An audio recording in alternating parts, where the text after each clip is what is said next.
They called it Operation Winter Halo, a mission that officially never happened. No records, no after-action reports, no medals. Only rumors whispered among soldiers who had seen too much to ever sleep peacefully again. In one of those whispers there was always a name spoken quietly, never written down.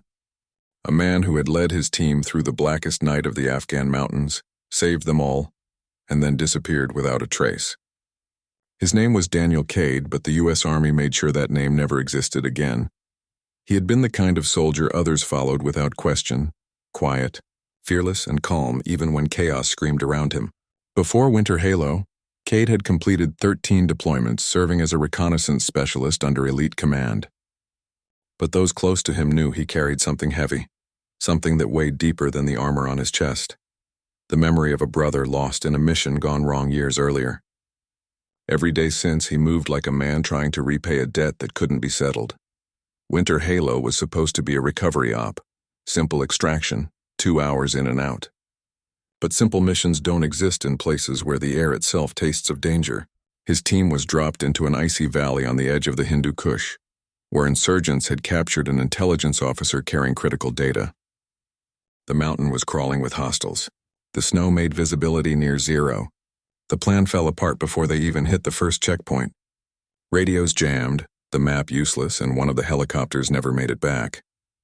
But Cade didn't break. He led his men on foot through blizzards and ambushes, every step driven by instinct and duty. By the third day, half the team was wounded, frostbitten, and starving. Supplies were gone, morale shattered. Cade refused to stop. He carried one of his men for 2 miles through knee-deep snow, whispering words of strength that even the wind couldn't erase. When they finally reached the extraction zone, they were ambushed again. He ordered the last helicopter to lift off with the survivors, staying behind to hold the line alone. No one saw what happened next. They only knew that hours later, when the dust cleared and the sun rose over the ridges, the enemy fire had stopped, and the valley was silent. Weeks later, the survivors were found. Their debriefs told fragments of the same story. One man stayed behind so the others could live. They tried to report his name, but when the paperwork came back, something was wrong. His name wasn't on the roster anymore. No record of Daniel Cade existed in the Army database. Not as active, not as KIA, not even as discharged. It was as if he had never been born. The men who owed him their lives were told to forget, to move on, to never mention the mission again. Officially, Operation Winter Halo didn't happen, and neither did he. But soldiers remember differently. They whispered his name around campfires in barracks and in the shadows of bases overseas. The Ghost of Halo, they called him. Some said he'd gone rogue.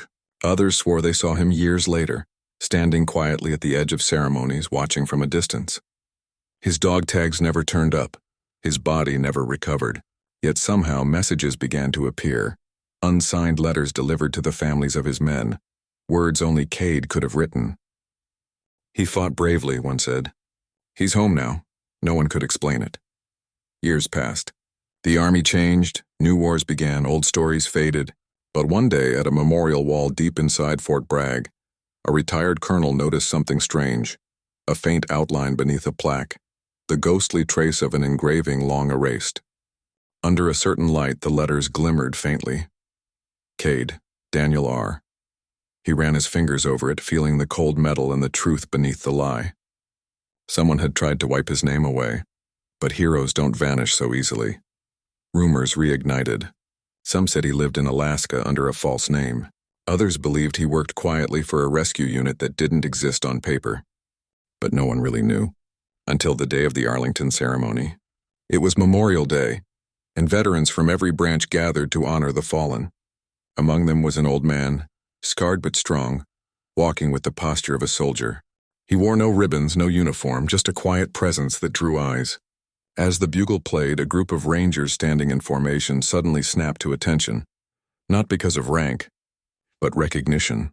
The man stopped near the wall of names, placed a single patch on the ground, the insignia of his old unit, and turned to leave. That's when one of the surviving soldiers from Winter Halo saw him. His breath caught. He whispered to the others, and before anyone could stop it, every soldier in that line turned and saluted him. No one said a word. The cameras captured it, but the man was gone before anyone could ask his name. Later, when the footage circulated, the veterans who knew the truth just nodded and said, "Some names you don't need to see to remember."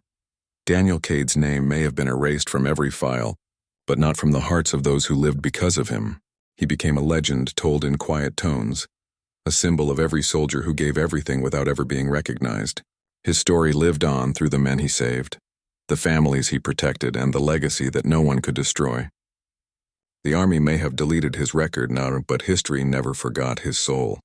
If this story touched your heart, please like, share, and subscribe. It helps us continue telling the real, untold stories of heroes whose courage outlived the ink on paper. And before we end, tell us in the comments below, do you believe true heroes need recognition, or does sacrifice speak for itself? Because sometimes the greatest warriors are the ones history tried to erase.